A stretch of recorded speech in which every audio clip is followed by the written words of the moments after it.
We are starting the webinar with the title Androgen and Women, a Tale of Health and Disease. I have the honor to be the chair of this important webinar, important because it is an important issue in women's health, and we have two important, excellent speakers. The two speakers will be Professor Andrea Genazzani, who will have the first presentation, and Professor Angelica Lindén Hirschberg from Sweden. Before we start, I want to briefly introduce myself. I'm working at two positions, University of Tübingen, Germany, Research Center of Women's Health and Women's Hospital, and in the Capital Medical University, China, Beijing Obstetrics and Gynecology Hospital, working as full professor for endocrinology and also for clinical pharmacology. I got education in 3 degrees, medicine, MD, chemistry, biochemistry, PhD, and pharmacology, PharmD. I am the president for life of the German Menopause Society, was engaged in the first official menopause clinic foundation in China, and also work in the Department of Gynecology, the largest center in China, as Professor Genazzani told us. Both centers are located in the Beijing Obstetric and Gynecology Hospital, and I'm the honorary director of both centers. In context with ICGE, I'm proud that I'm the vice president of the Chinese Society of Gynecological Endocrinology affiliated to ICGE. The president is Professor Sang-Yen Wan. She is also the head of our menopause clinic and Department of Gynecology Endocrinology. So let us now start with the first speaker, Professor Andrea Genazzani. He was full professor of obstetrics and gynecology at the universities of Cagliari, Modena, and Pisa until 2012, and in 2011 he was entitled as Professor Emeritus of the Ministry of Health and Social Development of the Russian Federation. Over the years he was awarded with the honoris causa laureate by several universities in Poland, Romania, and Greece, and since 2018 he is also the guest professor of our Beijing Obstetrics and Gynecology Hospital in the Capital Medical University. He is past president of the International Menopause Society, president of the European Society of Gynecology, and also president of the International Academy of Human Reproduction. Indeed, for a webinar organized by ICGE, he does not need any introduction, because since 1994 until 2024, so for 30 years, he was the president of ICGE. Until last year, it was his express wish to hand over the presidency to a younger colleague. As you know, it is now Professor Tommaso Simoncini. Andrea Genazzani also is the founder and editor-in-chief of the journals of ICGE, Gynecological Endocrinology, and GREM. And GREM is Gynecological and Reproductive Endocrinology and Menopause. Professor Genazzani, dear Andrea, please now start with your presentation, which has the title Physiological Changes of Androgens During a Woman's Life, How to Interpret and How to Face Them for Healthy Aging. Please, Andrea. Thank you. Thank you very much, Alfred. I'm sorry, dear friend, I have not so much voice. And then I will share my slides, and then I will, okay. Okay, then I will speak about, you have seen, this is my disclosures, and that I don't have. And I would like to start with some observation on the importance of androgen. As you know, the androgens are fundamentally important for the brain development. In fact, we are all born with a female brain, but we achieve a male brain because during the fetal life, fetal testosterone modified the structure of the brain. And this is of fundamental importance. Steroids have also fundamental activity for brain activation. I would like now to tell you what means to have a male brain. This means that we have structural sex difference with different neuronal subpopulation in various brain areas.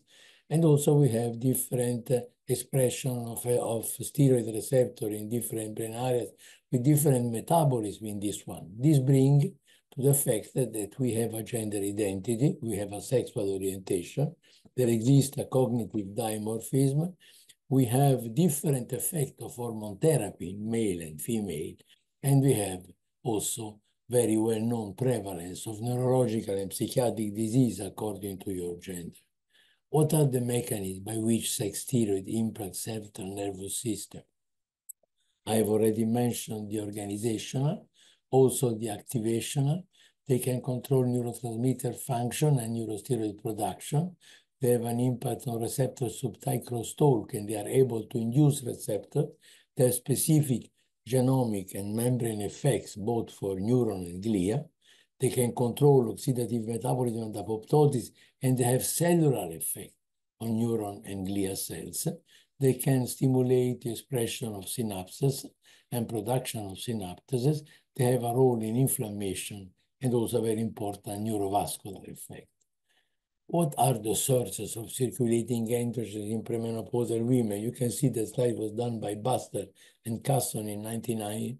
And the adrenal gland contributes more or less 400% of DHA sulfate, which is in equilibrium with DHA.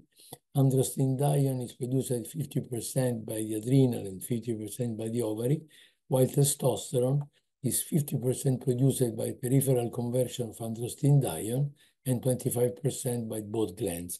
And dihydrotestosterone is fully originating from the peripheral testosterone transformation. What is important, just to give you the impression of androgen, please look inside to that figure. This is testosterone in women. You can see that during the fetal life, we have higher concentration. The man is in blue, higher concentration of testosterone in male fetus. And then you can see that during infancy, there are very low concentration of estrogen and testosterone, while in adolescence, the estrogen rises suddenly, and they achieve the maximum concentration, who remain more or less during all the fertile life and decline from menopausal transition to the menopause. Testosterone rises slightly again. Look, this is testosterone in women, rises slightly again and remain more or less at the same level, slightly progressively declining also during the menopausal transition and later on. You can see that testosterone don't have so much difference in the various periods of women's life in comparison to what a DHEA is doing. DHEA is responsible of the activation of the adrenergic, who bring to increase sexual hair, libido, bone density, stature, muscle mass, and immune function activity. And also during menopausal senescence, you can see that we lose the HEA, and this brings to a complete changes of all what was stimulating. This will decline. And if you see what are the concentration of steroid, just to give you an image, per milliliter of blood, you can see what are the range in between fertile life, natural menopause, and surgical menopause. You can see that while estradiol ranges from 50 to nearly 300, and progesterone to 500 to 50,000 picogram, testosterone all around 400, 300 in natural menopause, and androgen in surgical menopause. Androstenedione is 1,900 in fertile, 1,000 in natural menopause, and 700 in surgical. DHEA, 5,000 picogram, 2,000 in natural menopause, and nearly 1,800 in surgical menopause, while DHA sulfate circulate at 3 million picogram during the fertile life, 1 million in natural menopause, and 1 million in surgical menopause. These bring you the number, the image, the strong power of the numbers. And what are characterize the event who characterize the female age? The menopause, the adrenopause, the somatopause, and the melatonin system impairment. You know, Menopause, you know what it is. Adrenopause is the changes in the adrenal function. And in fact, if you see, this is the trend in yellow in women and in green in men of DHA sulfate during our adolescence, puberty, adolescence, and adult life. And in comparison to the major effector of the adrenal gland regulation, which is cortisol, which is responsible of the adrenal gland regulation. You can easily see that we have from to around 22 years in both gender a profound continuous decline of DHA sulfate, while we have a progressive with no difference between the two gender increases of cortisol. This means that while cortisol is responsible for the adrenal gland function and control the production of ACTH through the effect on CRF, we don't know why this increases and DH sulfate progressively decline.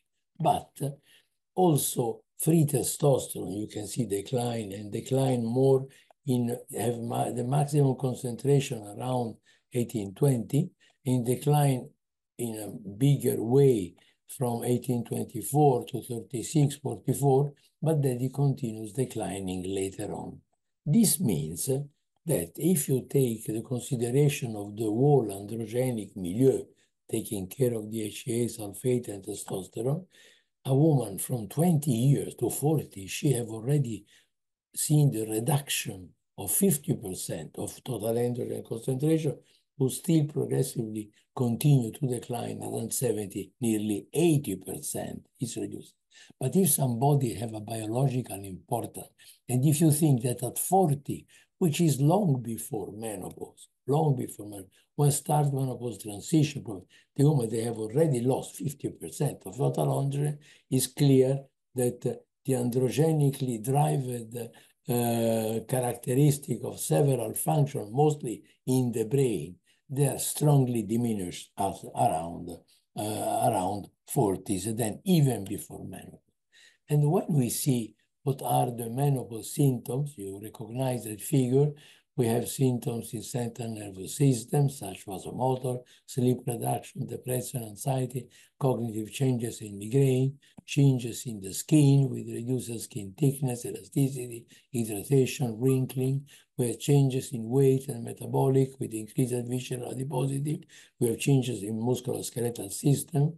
We have changes in urogenital system and sexual function. And we know exactly who are the factor who causes each one of them. But please remind that when we speak what changes all around the menopause, we have to take care. This is not only due to the changes in hypothalamus pituitary gonadal axis with the lack of estrogen and progesterone and inhibin B and increase of gonadotropin, but they are also dependent to what happened in the adrenal gland with profound reduction of delta-5 androgen and beta endorphin and the increases of cortisol, and in the other side also the decline, the reduction of growth hormone and IGF-1 from the liver protein induced activated by the growth hormone. And when we go to see what are the factors who are responsible of each one of those symptoms, for example, for vasomotor symptom and sleep disturbances, certainly they are linked to the increase of central noradrenaline, reduction of dopamine and serotonin, but mostly to the strong increase of neurokinin B, kisspeptin, dynorphin, and cortisol. And going on and moving all around, we have clear indicated all the factors who are responsible. But please take attention that in most of these changes, either for mood, for urogenital, for metabolic, muscular, bone remodeling, and skin aging, we have important effect linked to the reduction of delta-5 and delta-4 androgen. Then the lack, the reduction of androgen have an important effect on mood and cognitive function, on urogenital symptom, libido, and mostly sexual arousal, on metabolic and cardiovascular changes, muscular changes, bone remodeling, and also skin aging. And in fact, if you think that androgen coming from the gonads, such as androstenedione, testosterone, are reduced by the menopause, but also we have a reduction of DHA, DHA sulfate from the adrenal gland. It's clear that factors such libido, but also mood changes, cognitive function, and sense of well-being are strongly are reduced because they are strongly dependent for that one. And if you add to that one that during the aging and menopause process, you have also higher cortisol concentration who have a neurotoxic effect and stimulate neuronal ability, but also stimulate gluconeogenesis. And in addition, we have, by aging at the menopause, lowering of estrogen, lowering of DHEA, androgen, and also allopregnanolone. It's clear that vulnerable individuals, they can develop anxiety, depression, changes in cognitive function, changes in mood, and mostly changes, disappearing of libido.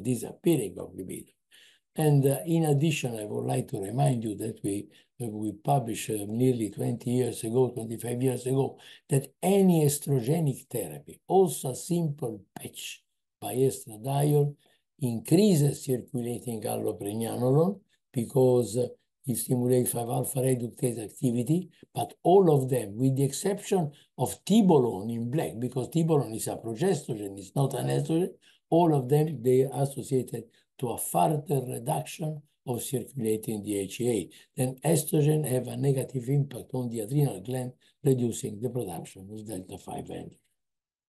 And after menopause, DHEA remains the sole molecule which can be transformed by 3-beta-hydroxydehydrogenase to androstenedione, who can be in many, many places aromatized to estrone, or can be transformed by 7-beta-hydroxysteroid oxidoreductate to testosterone, who can be either dehydrogenated to DHT by 5-alpha reductate to dihydrotestosterone, or aromatized to estradiol. Then DHEA, after the menopause, is the only precursor of all estrogen and androgen in the body. And the circulating concentration of DHEA and testosterone, they don't represent the peripheral tissue pool of steroid. They are only minimally representative of that. And the only who represent the total pool of androgen are 3-alpha-diol, 3-glucuronate, and 17-glucuronate, but all the others are minimally representative of the tissular concentration. And when we administer DHEA in postmenopausal women, these figures, they were done in 2001, 2, and 3. What happened? You can see in blue is the area of the physiological range in fertile life. Giving DHEA, we have a dose-related and time-related progressive increase. In green is giving 10 milligram, in red 25, and in yellow 50 milligram. 50 milligram after 6 months, they bring to extra too much elevated concentration that we have stopped that group, but followed until 1 year. And you can see that after going on for 1 year, any dose give a progressive increase of circulating concentration and which is dose related. This cannot be given by an accumulation of the DHEA. This shows that the adrenal gland responds, enhancing again the capacity to produce androgen, such DHEA, sulfate, androstenedione, testosterone, and dihydrotestosterone. And also, giving DHEA, you progressively stimulate estradiol from menopausal concentration to reach concentration of 50, 60, 70 picogram per ml. You also increases progressively progesterone and also allopregnanolone, who cannot derive from DHEA molecule. That this means that the adrenal gland who have a rejuvenilization and start producing more progestogen and delta and androgen. But also you stimulate the increase of beta endorphin from very depleted concentration to concentration typical of the adult woman, and you have a progressive and continuous dose-related reduction of circulating cortisol. That this means that DHEA intervene in the intraadrenal steroidogenesis. And you can see here in yellow what are all the effect of DHA supplementation, this is with 50 milligram, and what are the changes as increases of all the other steroids.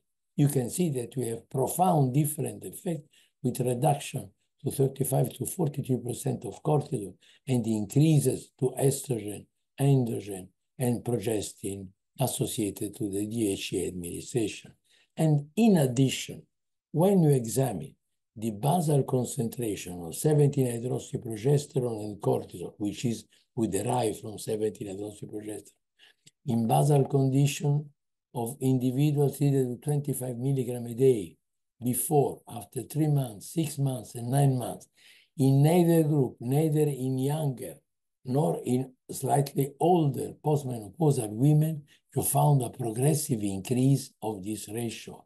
And if you stimulate with ACTH, the adrenal gland, and you evaluate the under ACTH test, the area, you can see that also this ratio further increases progressively, indicating that not only you have basal higher concentration of 17-hydroxyprogesterone and reduces of cortisol, but also the challenging of the adrenal produces, with the same amount of ACTH, produces progressively further concentration of 17-hydroxyprogesterone and less of cortisol. In addition, also 10 milligram a day, they evaluated for, this is a 1-year therapy of DHEA 10 milligram, or a patch, estradiol patch 70 and micronized progesterone, or tibolone for 1 year in comparison to vitamin D in white. You can see that our sexuality total score significantly increases under DHEA 10 milligram.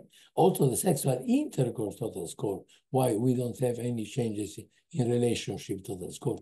This is strongly indicative that also DHA in long run, this is after 1 year, significantly improve sexuality scores. And now going on to the effect what the androgen is doing, I take that paper from Dr. Islam published in 19.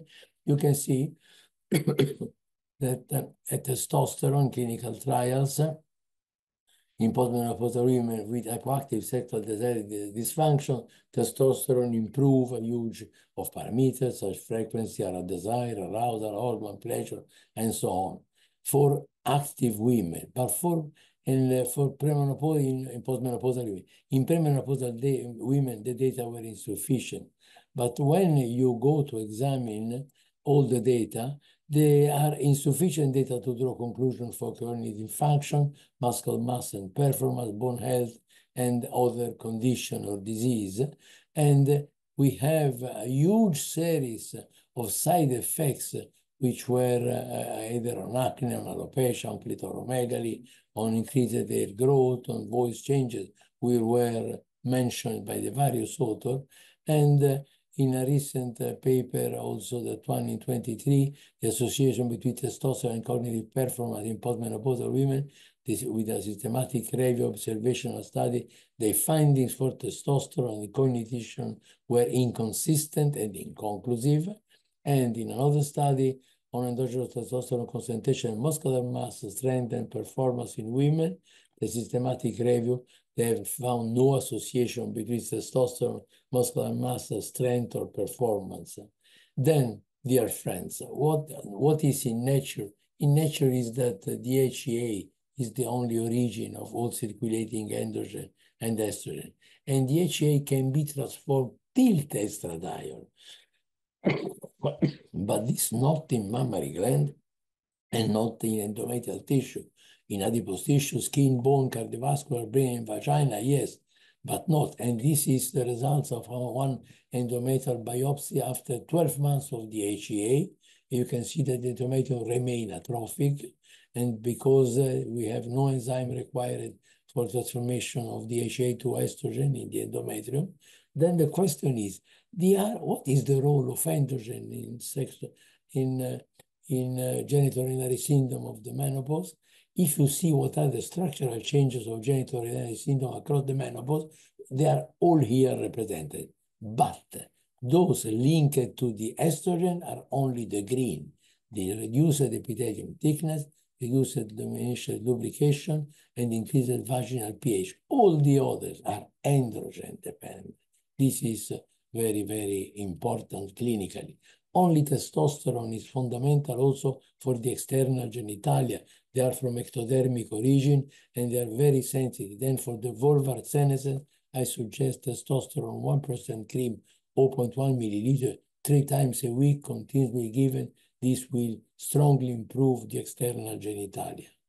And also another importance is the important role of the androgen in sarcopenia. You can see we have, this is depending to the testosterone reduction and estrogen reduction, but the HCA have also an important impact on the muscle quality and performance.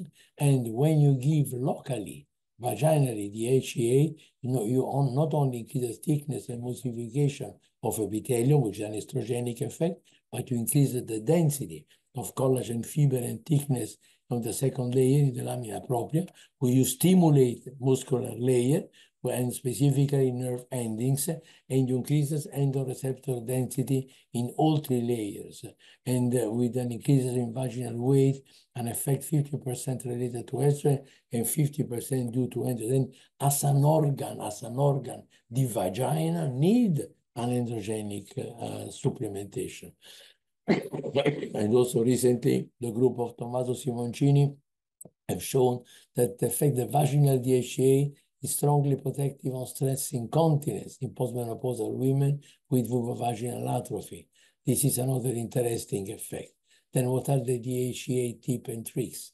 If peripheral DHA sulfate concentration reach 1.2 milligram per liter, you need to restore DHA sulfate till 2.5. Start with 25 milligram a day. Check DHA sulfate levels every 6 months.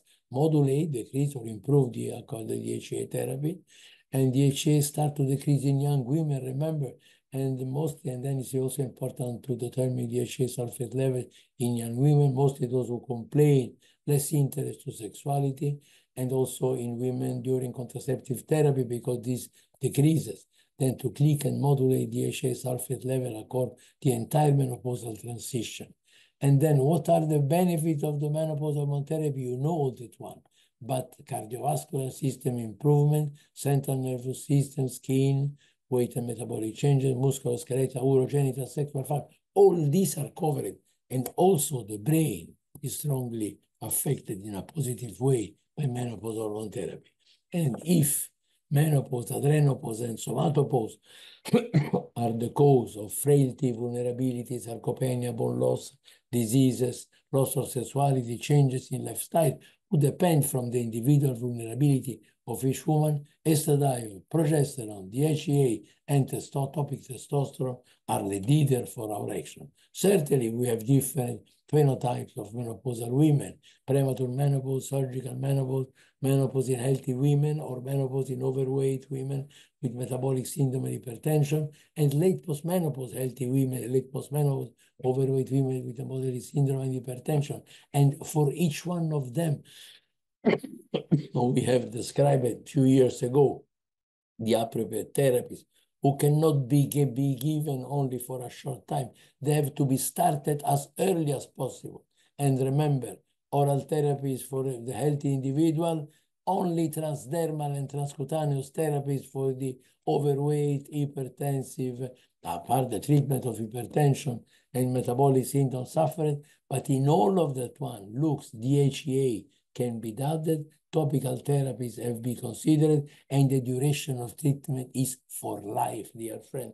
Remember, last week, the Food and Drug Administration canceled the black box for hormone for estrogen therapy. Estrogen therapy is very safe for the whole life with good progesterone, mostly micronized progesterone, or the oral dydrogesterone, and the addition also of androgen. Then my conclusion, DHA sulfate is a major precursor for intracranial steroid production, and it reflects at least in part the capacity of the target tissue to produce delta-4 androgen and estrogen. DHA supplementation in postmenopausal women is effective in restoring physiological levels of circulating delta-4 and delta 5 androgens and estrogen, and the DHA supplementation increases also steroids that are not directly correlated with metabolism of androgens, such as progesterone, 17-hydrogesterone, and allopregnanolone, affecting directly adrenal enzymatic pathways, and DHA supplementation affect directly central and peripheral level of endogenous endorphin, exerting an estrogen-like effect. And testosterone, we have limited study, lack of robust evidence, and incomplete data, but you can use for local therapies to improve the quality of the external genitalia. Then, for the intervention for age-related diseases, is the time to shift the paradigm. The age is the most important risk factor for age-related diseases, but the proper administration of estradiol, progesterone, and DHEA can modify the changes to move to the multi-system loss to single morbidity, then to accelerate the incidence of morbidity and adverse outcome. By that way, we can try to modify those mechanisms, and then we can delay the onset of multimorbidity. Then, dear friends, thank you very much, and I invite all of you to our 40th anniversary Congress next year in Roma in 4 to 6 of March. Thank you very much. Sorry if I was long, but the voice, it was terrible today. Thank you very much. Thank you, Andrea, that you made it despite your voice, but we heard it very well. We have a discussion part at the end, and Yes. enough time. Maybe I have, maybe the questions which are here are 3 questions I give already to you. The first was, what is the mechanism of DHEA other than downstream action on progestin, androgen, and estrogen? What are the mechanisms of DHEA? I think you have a large part of mechanism of DHEA. I will think about, I will tell you after. Okay. And another question is, if women receive DHEA from midlife onward, do they need MHT to maintain bone, avoid sexual dysfunction?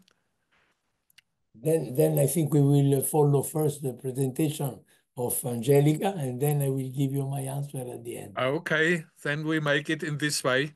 So then I have the real pleasure to announce the second speaker. This is Professor Angelica Lindén Hirschberg. She is Professor of Obstetrics and Gynecology at the Department of Women's Children Health, Karolinska Institute, Stockholm, Sweden. At this institute, she is the head of the Women's Health Research Unit and consultant gynecologist for gynecological endocrinology. She just was our president of the European Menopause and Andropause Society, EMAS, which just has got to be now Professor Petra Stude from Switzerland. So Professor Lindén Hirschberg indeed is an expert regarding androgen. She also is co-editor of the Journal of EMAS Maturitas, member of ICGE Society Board, and also in the board of the Journal Gynecological Endocrinology, also in the board of the Journal of Clinical Endocrinology and Metabolism, fellow of Endocrine Society and PCOS Society. However, her research not only is focused on gynecological endocrinology, but also in general on reproductive and metabolic health of women. Thus, she also is the official gynecologist of the Swedish Olympic team. Was very surprising for me. Congratulations, medical advisor to World Athletics and the International Olympic Committee, IOC. She was awarded with a grand prize in sports science and also got special awards from the Swedish royal family. Professor Lindén Hirschberg will now speak on the following topic: hyperandrogenism and cardiometabolic risk in pre- and postmenopausal women. Please, Professor Lindén Hirschberg. Thank you very much for a nice introduction. So I will start to share my presentation. So the title of my presentation is Hyperandrogenism and Cardiometabolic Risk in Pre- and Postmenopausal Women. And I have no conflict of interest related to this presentation. And the presentation is based mainly on this publication in GCM, which is about hyperandrogenism and cardiometabolic risk in pre- and postmenopausal women. What is the evidence? And also based on the international evidence-based guideline on the assessment and management of PCOS.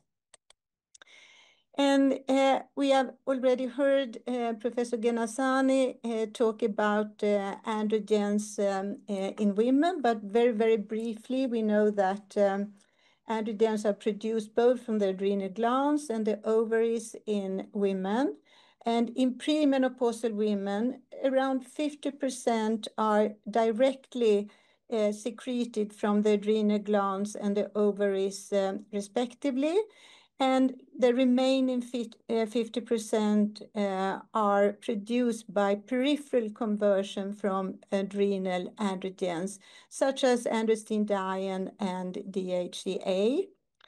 And testosterone is then acting on the androgen receptor directly or could be converted to the other active androgen, dihydrotestosterone, or converted to estradiol and also bind to the estrogen receptor. So hyperandrogenism in women could originate from the ovaries or from the adrenal glands or from both. And this is a quite common condition in both pre- and postmenopausal women. And we also know that the binding protein SHBG is important for regulation of the bioavailability of testosterone, because a large proportion of circulating testosterone is bound to SHBG, and in this bound form, testosterone is inactive. So it's only the free fraction of testosterone that could exert activity.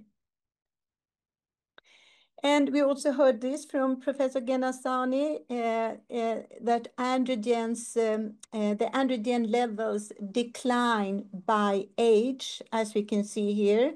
So around 40 or something like that, there is already a 50% reduction of the maximum levels of androgens, which is around 20 years of age or something like that. And what is very, very important is that there is no direct change in androgens levels in relation to menopause. So there's a big difference in the change in estrogens and androgens in relation to menopause. And actually, menopause is associated with a relative androgen dominance. And how do we explain that? Well, the ovarian T cell production of androgens will decrease due to follicle depletion during menopausal transition. But this loss of androgen production will be compensated by an increased stimulation of LH, of the stroma cell production of testosterone. And furthermore, SHBG decreases during menopausal transition due to the decrease in ovarian estrogen production. And this will lead to an increase in the free androgen index. So therefore, a normal menopausal transition is associated with an androgen dominance compared to the premenopausal phase. Okay, so when we come to hyperandrogenism, what are the clinical signs?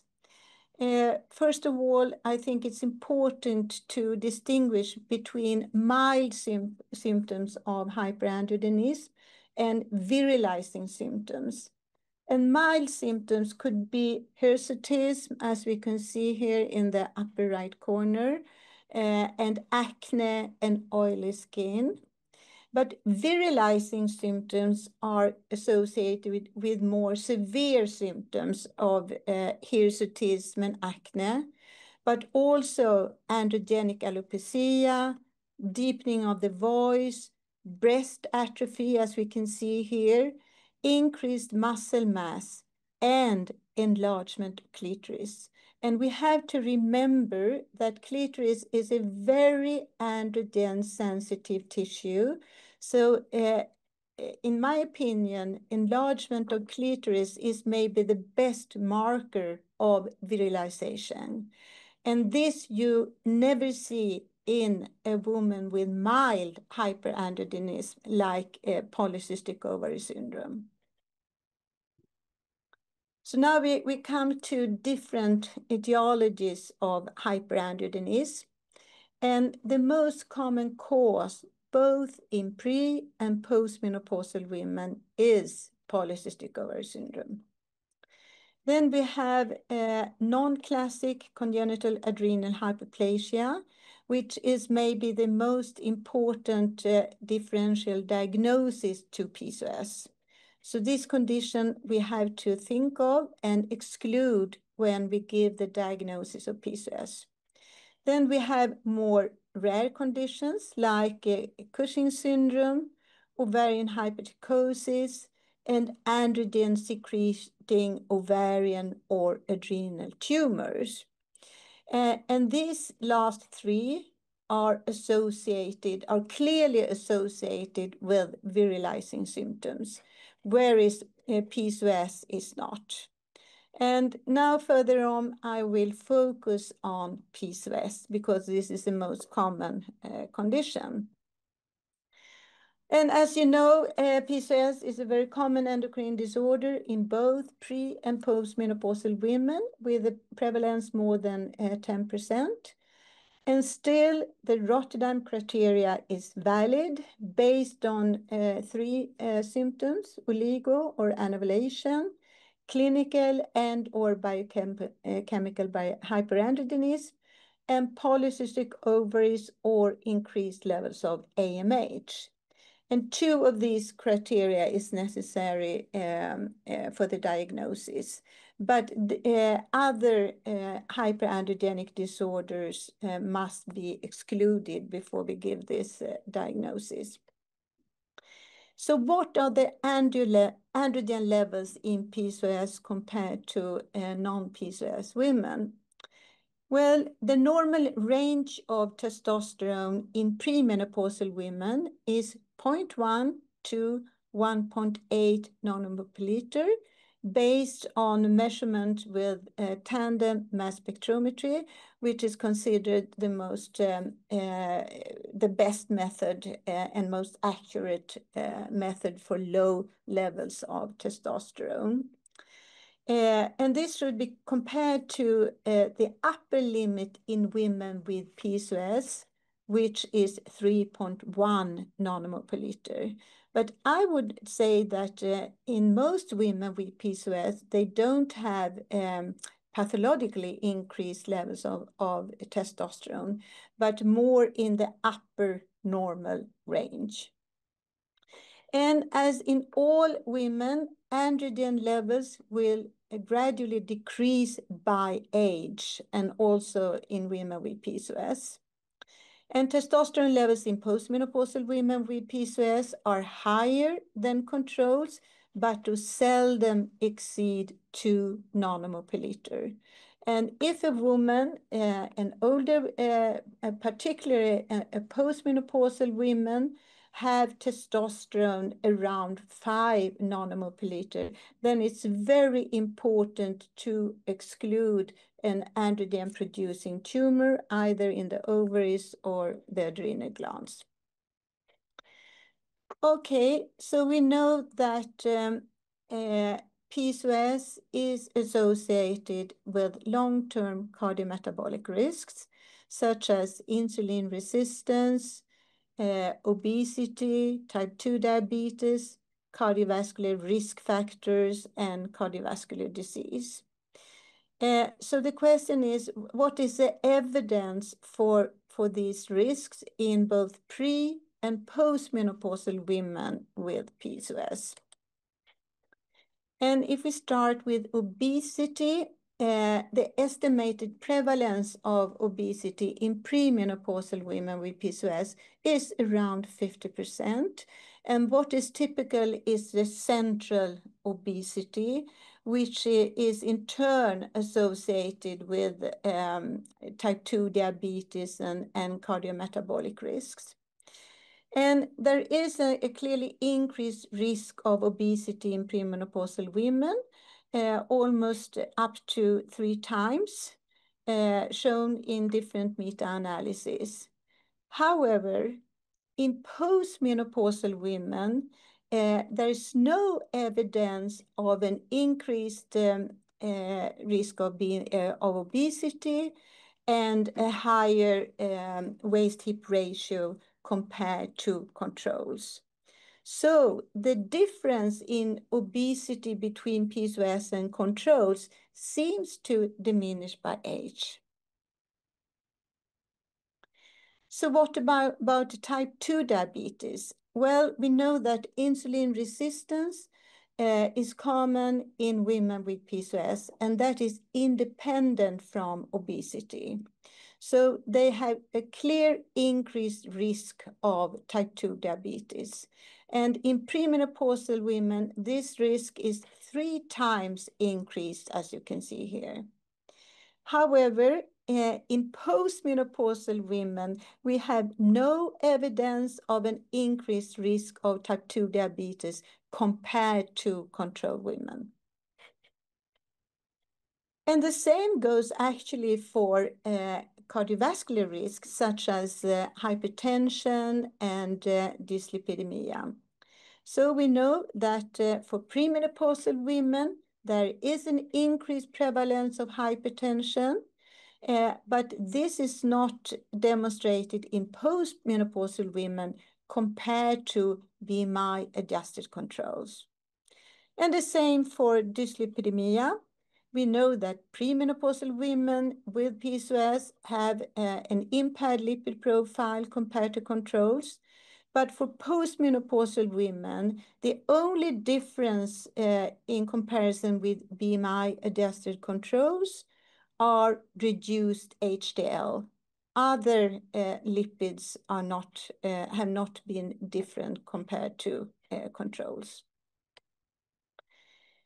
And then we have the metabolic syndrome, including both abdominal obesity, insulin resistance, dyslipidemia, and hypertension.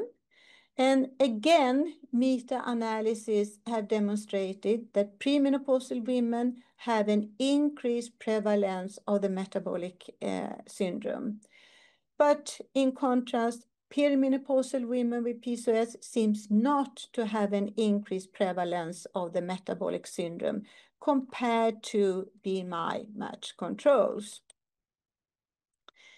And here we have risks of cardiovascular disease.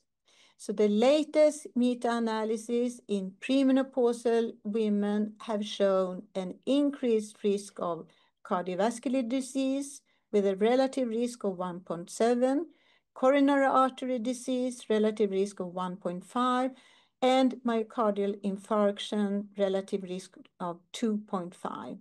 But in contrast, postmenopausal women with PCOS show no increased risk of cardiovascular disease or coronary artery disease compared to BMI-matched controls.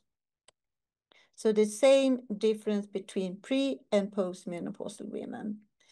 When it comes to cardiovascular mortality, again, in premenopausal women, it has been shown an increased risk of cardiovascular mortality with a relative risk of 1.3. For postmenopausal women, we do not have sufficient data to talk about evidence, but 2 cohort studies have shown actually no increased risk for cardiovascular mortality in postmenopausal women with PCOS compared to BMI-adjusted controls. So if we shall summarize these results, you can see different cardiometabolic outcomes here to the left. And here we have premenopausal women based on result based on non-adjustment for BMI or BMI adjusted controls. And here we have postmenopausal women. And you can see for premenopausal women with PCOS, there is an increased risk of all these metabolic outcomes compared to controls, both in non-adjusted BMI studies and BMI adjusted studies. But in contrast, in postmenopausal women, we can see that for instance, for cardiovascular disease and coronary artery disease, there is no increased risk compared to controls.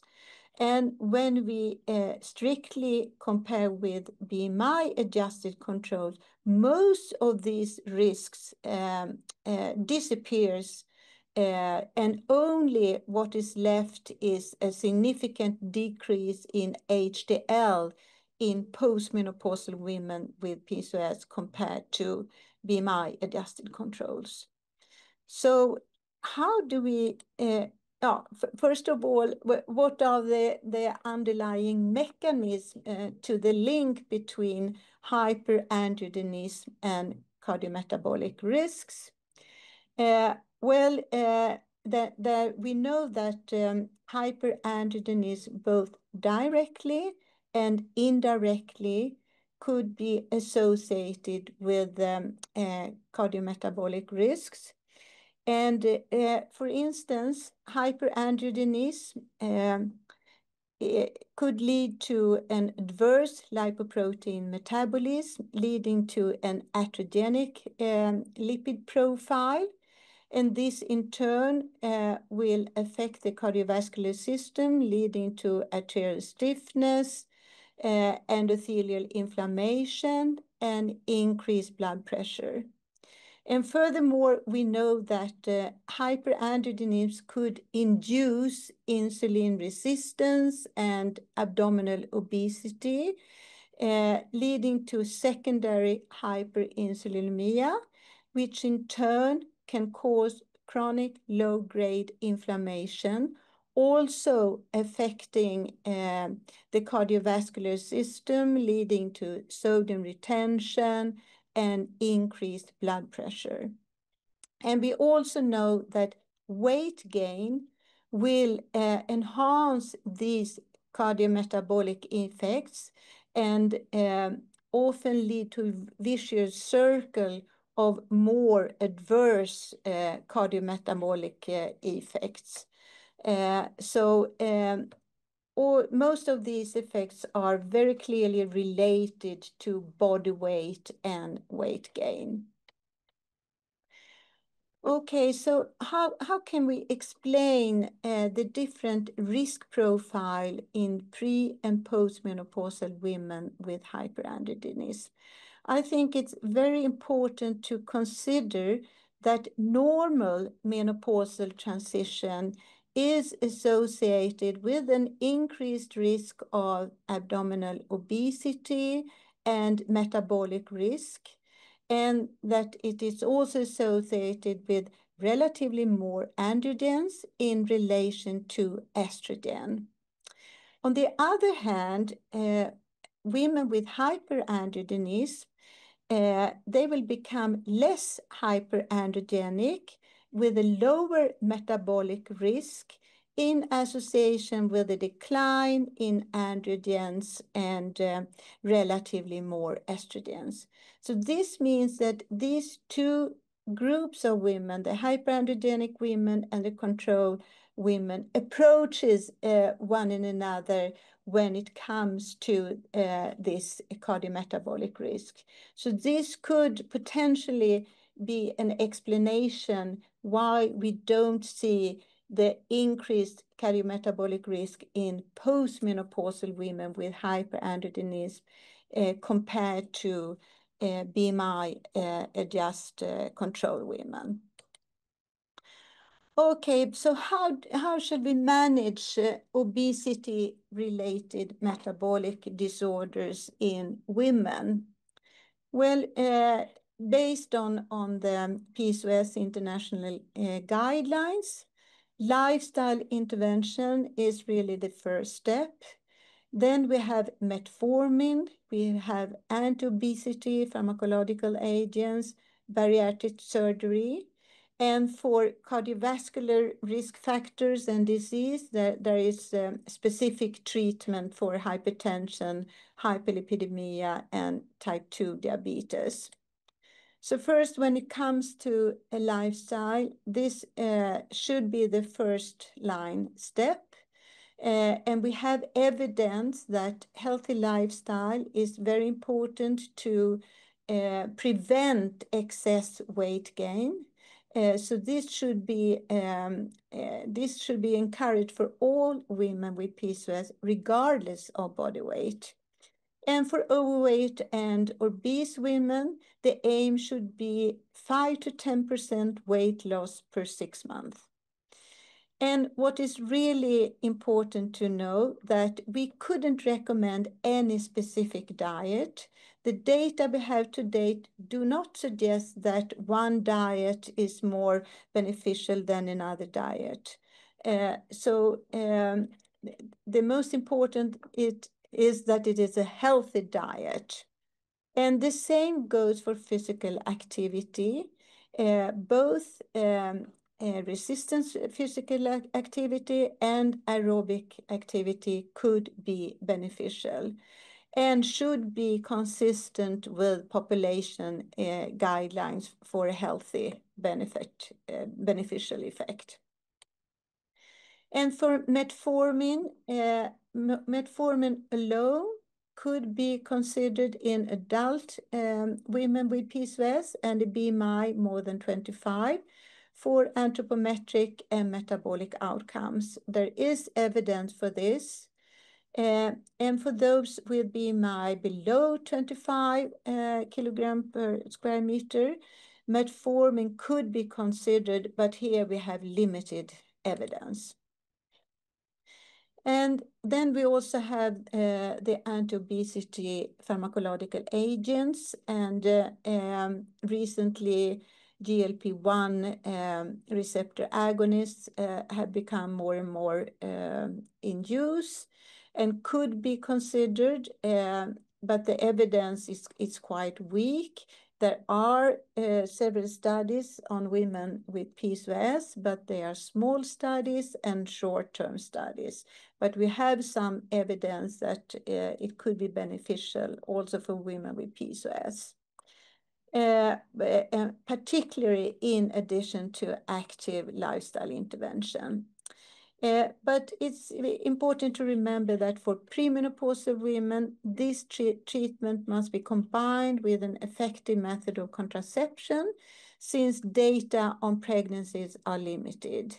And for those with wish for pregnancy, a washout time for about 2 months is recommended. And then for more severe body weight increase, bariatric surgery could be considered.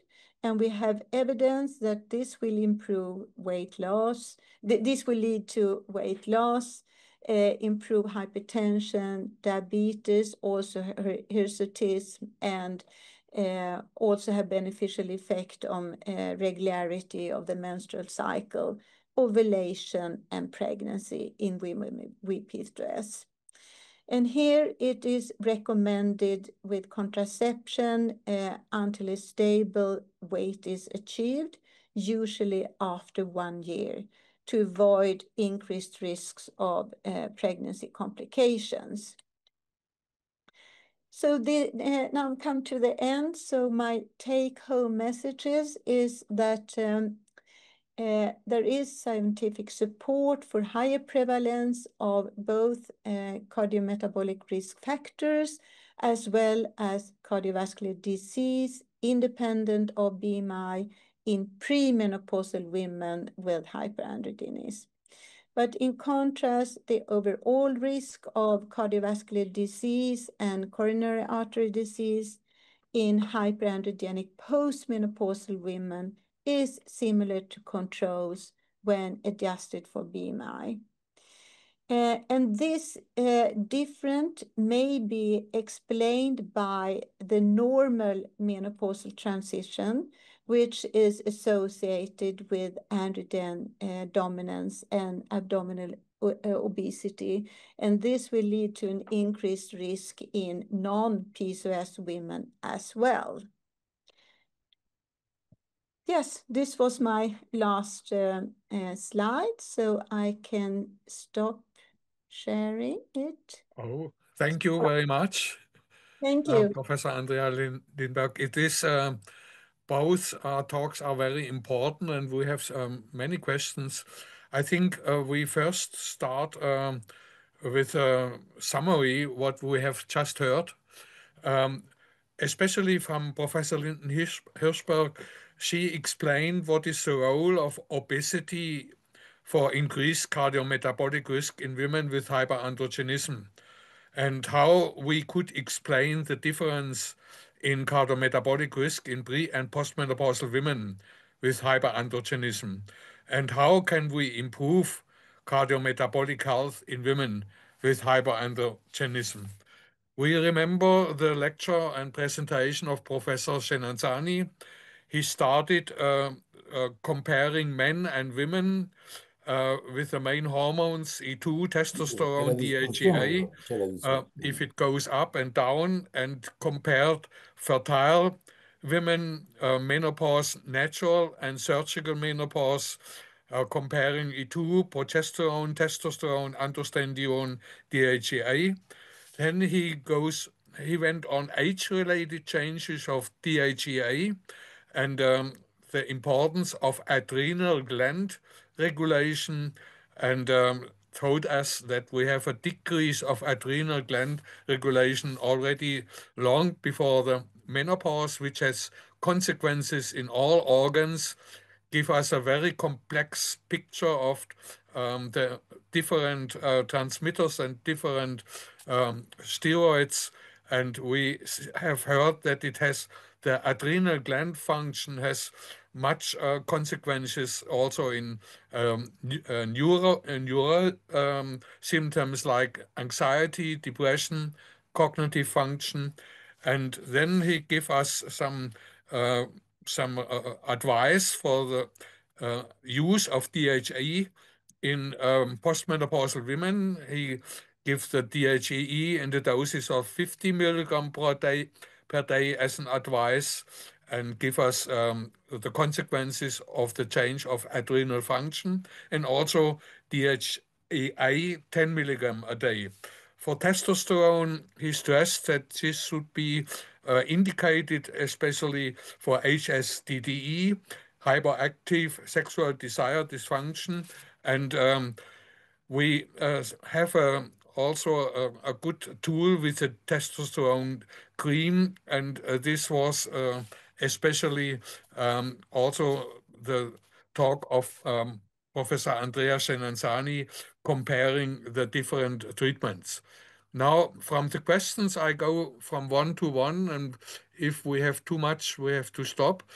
I already asked you, Andrea, what is the mechanism of DHEA other than downstream action on progestin, androgen, and estrogen? I think you had it in your talk on the adrenal function very clearly. Yes, okay. With Tommaso, we have studied the effect of DHEA, and then we have also found that we are some experiments where DHEA in different biological experiments, they have direct effect. They have direct effect. But until now, the receptor for DHEA have never been discovered. Then we believe that it's acting by its easiness to be transformed to other steroid according to the steroid metabolizing enzyme who are expressed in the various area. Then this means that by DHEA presence, you have a very rapid cascade who can bring to androgen or who can bring also to estrogens. This is, and then this make the strongness of the different effect in the various organs. I would like to go in a I would like to make, if you permit, a comment. You know, look what is the gene protection of human life. Human life is strongly protected until the moment of reproduction is achieved. This is the major fact. We are created to procreate, that is was written in the Bible, but also to age. And for procreation and for a young life, there are needed huge amount of androgen, and huge amount also of estrogen too. In women, this disappear after the menopause. It's not that they have a different role. It's a completely different general equilibrium of steroids in the female body. After the menopausal transition, which is a storm in the female life, and we don't have it, but they can testimony. I suppose that Angelica will testimony that the menopausal transition is really something strongly changing huge amount. Then you go on a different equilibrium. This equilibrium is characterized by very low circulating estrogen, some amount of higher peripheral estrogen due to the androgen, to metabolization to estrogen at periphery, but these gonadal steroid, either androgens, are at a reduced concentration. What we believe now that we live so longer is why to face that situation. Why the women, they can't not continue to taking estrogen and progesterone since before the menopausal transition, crossing on, and also to maintain the circulating androgen. All the data are protective. All the data are strongly indicative of a very important protection of different organ function and different kind of cells life and progress, while the depletion is associated to important changes who are the way to achieve reduction of cognitive function, reduction of cardiovascular function, the bone, the articulation, the pain, and so on and so. Then this means, this is our actual philosophy. The fact that at the end, FDA have decided to take out the warning, not only for the vagina, but also for the general estrogen administration, with some selective individual who can't to take it, but the huge majority, 80% of women, they absolutely can take it. This will open, I hope, the way to new studies. Also, what is the androgen maintenance? The androgen maintenance is mostly delta-5 androgen. If you see testosterone, the different testosterone concentration are very limited during the life, even though it's declining. And the achievement with testosterone of testosterone concentration who can bring negative results is very easy, because you can very easily rise the circulating concentration. This does not happen with the HEA. This is why I am so in favor of the addition to estradiol, progesterone, not a progesterone, but progesterone, natural progesterone, and natural DHEA to change the evolution of already planned human female aging, but also man aging. We lose our DHEA. We don't lose testosterone, but we lose our DHEA. Thank you. Thank you, Andrea. You made a second lecture in the first question. Now you are the chief of these webinars.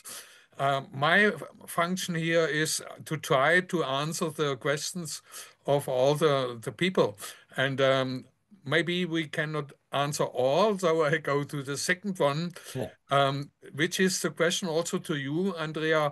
When we use the HEA from midlife onward, should we also use MHT to maintain bone, avoid sexual dysfunction? So it is on the combination, or use DHEA or MHT or both? Maybe you can have a short answer. Short answer. I use both, but in some patients who don't want to have hormone replacement therapy, I use also only DHEA. For example, I use only DHEA when they are over 10 years since the menopause, because already the system of receptor, they have changed, while DHEA is still present. Then my normal habit is to use both if they have low DHEA sulfate. If they don't have low DHEA sulfate, only estrogen and progesterone. I agree. I also would use both. This is the original idea of Greenblatt, to have also the androgens in MHT, indeed. And we are unhappy that we have no oral testosterone or oral preparations. So I think to combine HRT and androgens is a good idea. Now, the removal, this question I really do not understand. You get it also. The removal of the FDA warning of estrogen, not only for vaginal estrogen, I do not understand. Maybe Lindén Hirschberg, you can help me. What does this question mean? Yeah, it is actually for both systemic and local estrogen. Yes. They have the same level. Yes. They look at estrogen as a class effect. Yes. Same Yes. Yeah. label for Yeah. systemic. I think even for E3 is the same labeling. Even E3 is totally other action in liver and in systemic, but it is class labeling what FDA is making. So, And what I have believed is that they will change this and make it more specific for both systemic, local, and also hopefully for transdermal and oral estrogen. and for EE also different, ethinyl estradiol. So we can hope that they make it, but I know it now for 40 years that they didn't make it. Now, the next question is, if DHEA converts the other hormones, does that mean it might affect the dose of E plus P? So the question is, has DHEA an effect on the dose of estrogen and progesterone? In my experience, no. When I'm using, I check, but I check, I check more or less every 6 months and then later every year the concentration of estradiol, progesterone, and DHEA sulfate. And if they are exceeding, I reduce the DHEA administration, because you see, DHEA is also associated to an endogenous reactivation of its own production. Then it happened that I moved from 25 to 20 or to 15 or 10 milligram DHEA per day. It's something have to be adapted to the individual. And also, if you think that estradiol certainly is 7-8 picogram at the menopause, but it was 30,000 during pregnancy. And what is one of the most difficult and risk time for women life is the pregnancy. And then I am not so afraid to go to concentration who can be, say, 60, 70, 80. If you maintain also progesterone, 100, 120 picogram estradiol can be maintained. Certainly you have to take care of the breast. Certainly we have to follow. It's something who need a medical follow-up of the patient, very well scheduled, according also to her own risky therapies. But we have to check the circulating concentration, the good an estrogen concentration lower than 100 and progesterone concentration sufficient for an endometrial protection, and a DHEA administration to go back to concentration of 2.5 microgram per In milligram. this context, my question is, do really DHEA does not have endometrial stimulation? Are you sure? We don't have, never obtained. In the patient that we are treating only with DHEA, we have some breast cancer patients who have a very bad quality of life, and then they ask with our double responsibility, my responsibility, her responsibility, that we are treating with DHEA only, and we check the concentration. Also with 50 milligram? No, never 15 women. 25 is even too much. Yeah. 50, we have checked 50 mostly for men, but I am taking DHA. I was under 50, but I went to very high concentration. Then I am now, since 7-8 years, to under 25 milligram. Also, men, we are aging process. We have the same aging processes. It's not only for women. Professor Hirschberg, you have the same opinion? She is laughing because I think it is a crucial question. Also, the question about breast cancer is one of the questions here. Yeah. Actually, I don't have so much experience of treatment with DHEA, but I think it's a very interesting question.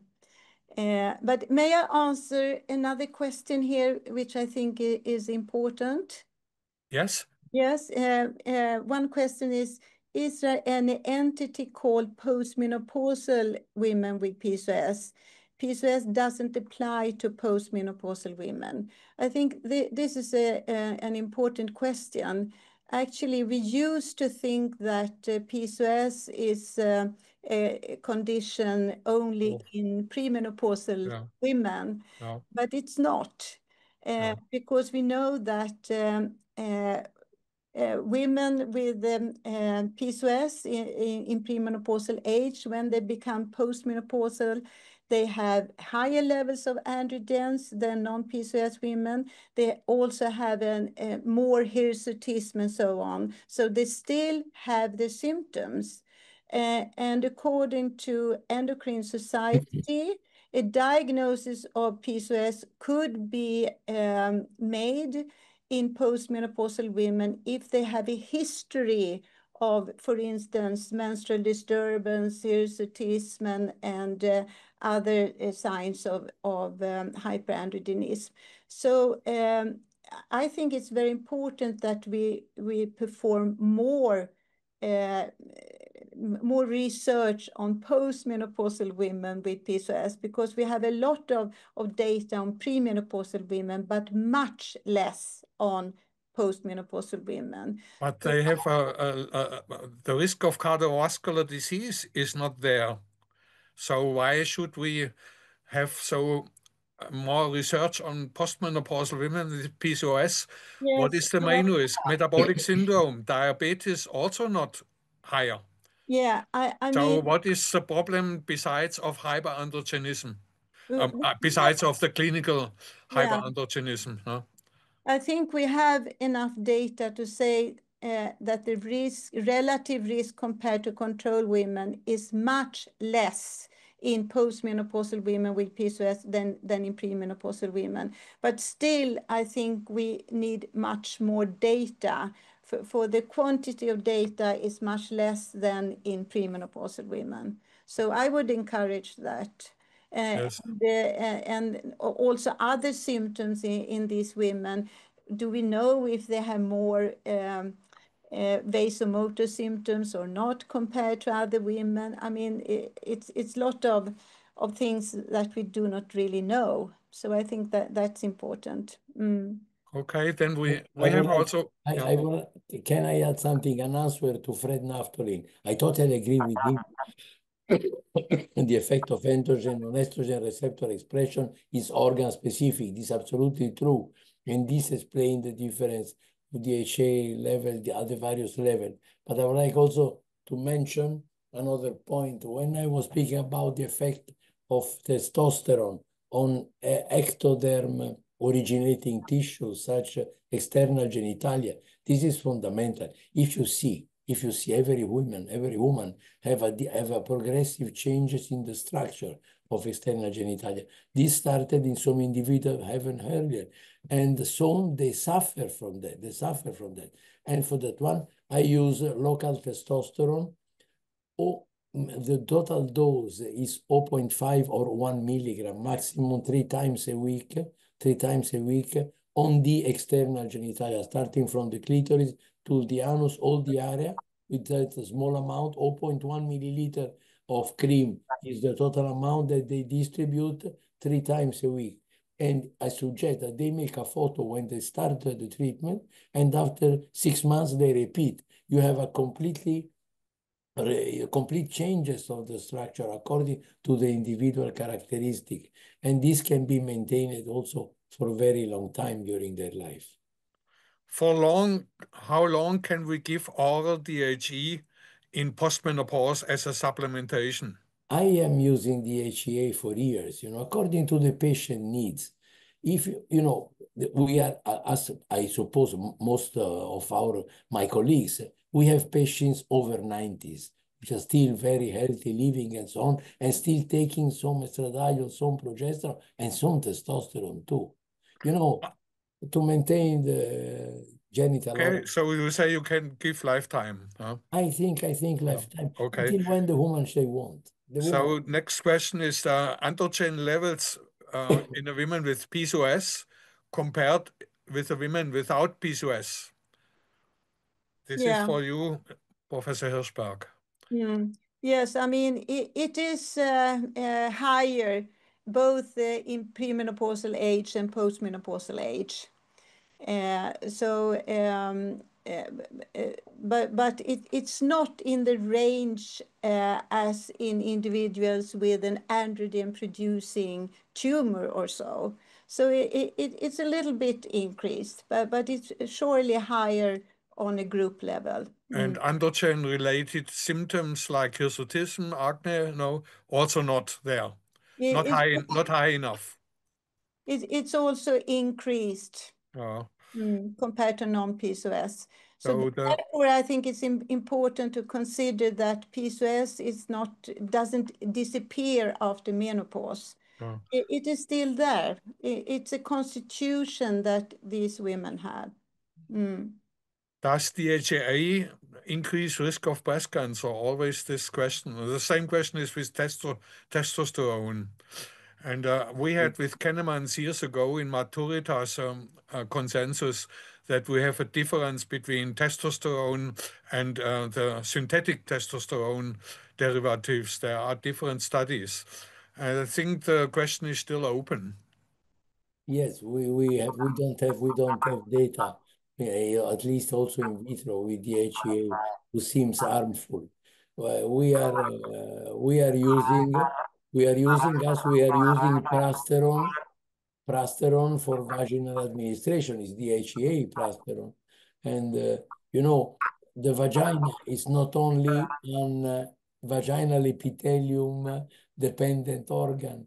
The organ is dependent from the muscular structure and mostly from the connective tissue. If you want to have a coital activity, you need an organ, as in the young individual, who can resist to the coital stimulation. And for that one, you need an androgenic treatment, local androgenic treatment, who can improve all the either the connective tissue, the muscular tissue, and the epithelium.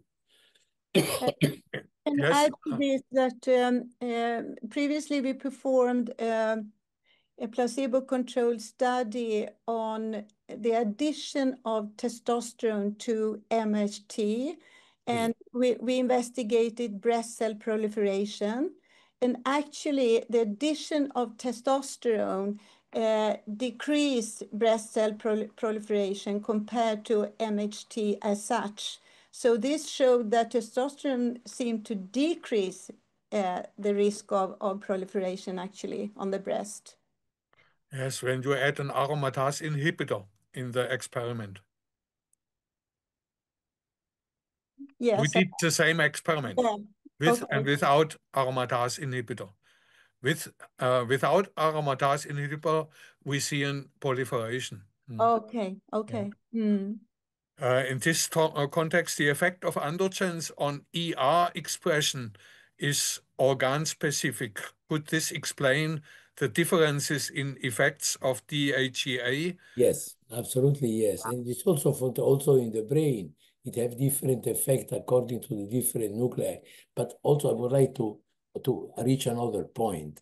When we speak as a doctor in general, but individuals are individuals. We have individuals who have very high sensitivity.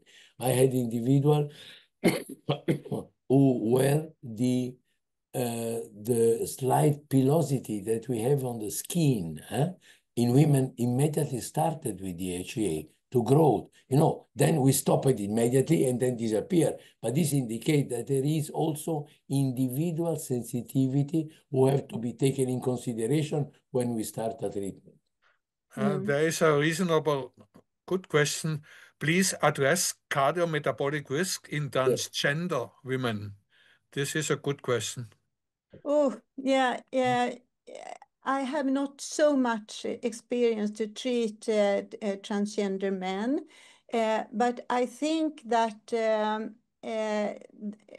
I'm sure that there could be an increased risk, but I think it's important when they start the treatment, if they are young and healthy, or if they have began to have maybe impaired lipid profile or something. So I think the metabolic risks should be considered, but usually for young individuals, there shouldn't be a very much increased risk. But just to tell you something on this point, we have we have made a check of the abstract that we have received for the ASG Congress in Roma. There will be at least 2 presentations on transgender treated with androgens and the changes in cardiovascular risk. Very interesting, showing that going on reaching adult men concentration, the risks are strongly rising also in women. But reaching men concentration, then moving testosterone to 3 nanogram, 4 nanogram, 5 nanogram, no, to moving from 0.4 to 0.5 or 0.6, which are not. Another question to Professor Hirschberg about metformin in PCOS, the dosage. The dosage, well, we know that metformin could be associated with gastrointestinal side effects. So I think it's very important to start with a low dose, 500 milligram, and increase it very slowly.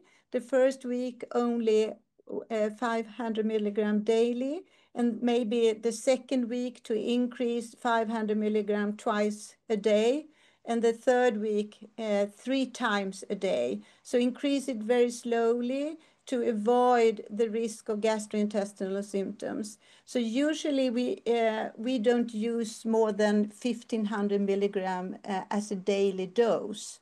And in obese women, should we check insulin resistance? I don't know if we had data on different doses depending on body weight, but of course, if they have clearly insulin resistance, we could monitor, for instance, at HbA1c to see the effect of the treatment. How about DHEA in PCOS patients, Andrea? Okay, we have, the incidence of polycystic ovary is so high that we have quite frequently polycystic ovary women who ask for hormone therapy. Always we check their testosterone, also not only DHA, but we check their testosterone and their androstenedione, because it's also interesting that point. I would like the confirmation from Angelica.